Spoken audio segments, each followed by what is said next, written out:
নানু বাড়ি এই যেন এক স্মৃতির হাড়ি। প্রত্যেকটা মানুষের জীবনে এমন কিছু সিগনিফিকেন্ট জায়গা থাকে সেই জায়গাগুলিতে তারা বারবার ফিরে যেতে চায়। অ্যান্ড ফর মি সেই জায়গাটা হচ্ছে আমার নানু বাড়ি। আপনার লাইফের সিগনিফিকেন্ট প্লেসে আপনি চাইলেই যেতে পারবেন না, সেটার জন্য আপনাকে কোনো একটা স্পেশাল ওকেশনে যেন ওয়েট করতে হবে। ফর এক্সাম্পল ঈদ অথবা গ্রীষ্মকালীন ছুটি অথবা শীতকালীন ছুটি। কিন্তু আপনি যদি এমন একজন হয়ে থাকেন যে চাইলেই যে কোনো সময় যে কোনো মুহূর্তে তার নানু বাড়িতে চলে যেতে পারেন, then trust me, you are a lucky person. আর আজ আপনাদেরকে নিয়ে যাচ্ছি আমার সেই প্রিয় জায়গা, আমার নানু বাড়িতে।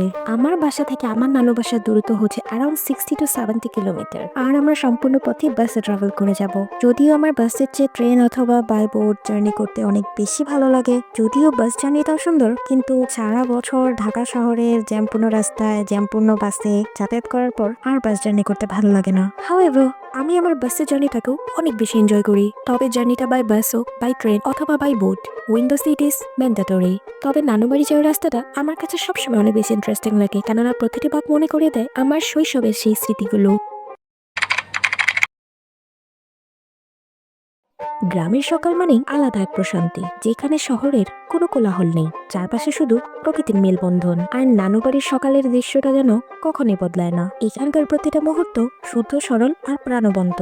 নানুর হাতের পিঠা খাওয়া মানে শৈশবের স্বাদ ফিরে পাওয়া। নানু বাড়িতে যাব আর ভাবা পিঠা, মোরগ সংসার পিঠা, সামাই পিঠা, পাটিসাপটা পিঠা আর চিতই পিঠা খাবো না, তা তো হতেই পারে না। আর নানু বাড়ির রান্নাগুলো যেন একটু বেশি সুস্বাদু হয়, যেই স্বাদের তুলনা পৃথিবীর আর কোনো জায়গায় মেলে না। নানু বাড়ি মানেই শৈশবের খোলা আকাশ। এখানে প্রত্যেকটা কোণা এবং প্রত্যেকটা মুহূর্ত যেন শুধু আমার শৈশবের গল্প বলে। চারপাশে এই সুন্দর প্রাকৃতিক পরিবেশ, এই গাছপালা, এই মেঠোপথ, এই পুকুর, এই সবকিছুই যেন শুধু আমার শৈশবের গল্প বলে। আর সবচেয়ে বেশি মজা তো তখন হয় যখন আমরা সবাই মিলে একসাথে পিকনিক করি, সবাই মিলে একসাথে সবকিছু কাটাকুটি করা, মাটির চুলায় রান্না করা এবং সর্বশেষ উঠোনে বসে সবাই মিলে একসাথে খাওয়া। আর গ্রামের বিকেলটা যেন আরো জাদুকরি। এখানে প্রতিটা মুহূর্তই যেন আনন্দে ভরা।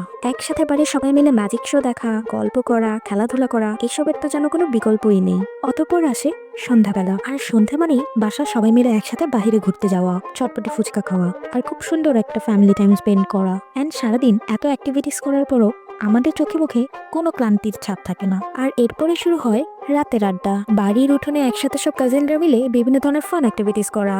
আর সারা রাতভর জেগে গল্প করা তো রয়েছেই। সুন্দর এই মুহূর্তগুলো উপভোগ করতে না করতেই বেঁচে যায় বিদায়ের ঘন্টা। আর নানু বাড়ি ছেড়ে চলে আসাটা সবসময় কঠিন। প্রতিবারই বিদায়ের সময় শুধু একটা কথাই মনে হয়, জীবনের সবচেয়ে সুন্দর মুহূর্তগুলো হয়তো এখানেই কাটাচ্ছি। নানু বাড়িতে কাটানো প্রতিটা মুহূর্ত যেন হৃদয়ে লেখা থাকে। জীবনের এই সুন্দর মুহূর্তগুলোকে হয়তো আমি আটকে রাখতে পারবো না, কিন্তু এই সুন্দর মুহূর্তগুলোকে ক্যাপচার করার মাধ্যমে হয়তো স্মৃতির পাতায় বন্দি করে রাখতে পারবো। প্রতিবারই নানু বাড়ি থেকে ফেরার সময় আমি আমার সাথে এই বুক অফ গুড মেমোরিজ সাথে করে নিয়ে আসি। That's all for today, everyone. See you in the next video.